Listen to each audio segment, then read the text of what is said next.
सर्वप्रथम अपने शिव गुरु के चरणों में बारंबार प्रणाम करती हूँ। संग में बैठी हुई मैया भवानी के चरणों में बारंबार प्रणाम करती हूँ।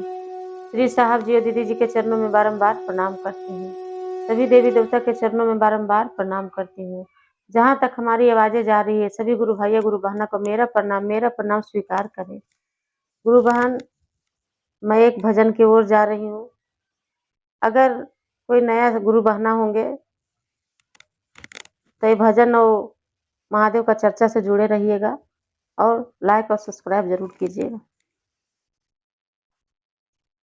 भोले बाबा के बलिहारी नयनवा सबके दीवाना बनौले बा।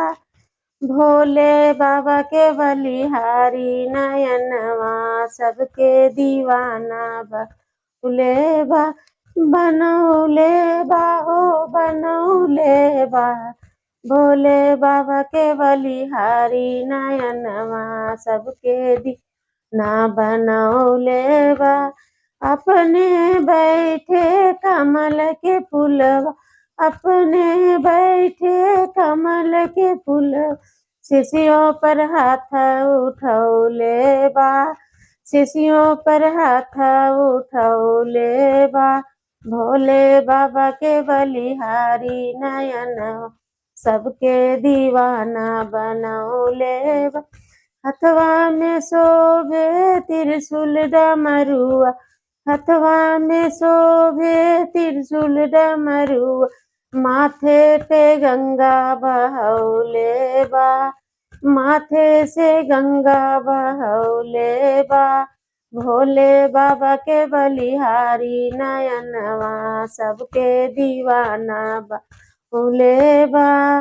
भोले बाबा के बलिहारी नयनवा सबके दीवाना बनौले बा।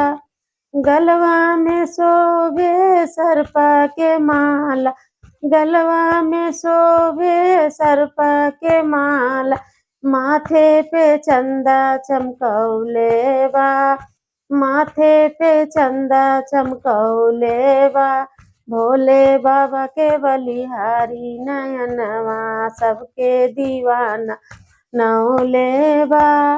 भोले बाबा के बलिहारी नयनवा सबके दीवाना बनौले बा। कमर में शोभे मिर्गा के छाला, कमर में शोभे मिर्गा के छाला, आंगे भभूति लगौले बा। आंगे भभूति लगौले बा। भोले बाबा के बलिहारी नयनवा सबके दीवाना बनौले बा। भोले बाबा के बलिहारी नयनवा सबके दीवाना बनौले बा। बनौले बा हो बनौले बा। बनौले बा हो बनौले बा। भोले बाबा के बलिहारी नयनवा सबके दीवाना बनौले बा। भैया हरेंद्र नीलम दीदी, भैया हरेंद्र नीलम दीदी, देशे देशे चर्चा बढ़ौले बा। देशे देशे चर्चा बढ़ौले बा। भोले बाबा के बलिहारी नयनवा सबके दीवाना बनौले बा। भोले बाबा के बलिहारी नयनवा सबके दीवाना बनौले बा। इतना बोलकर मैं अपना वाणी को विराम देती हूँ। हर हर महादेव, घर घर महादेव।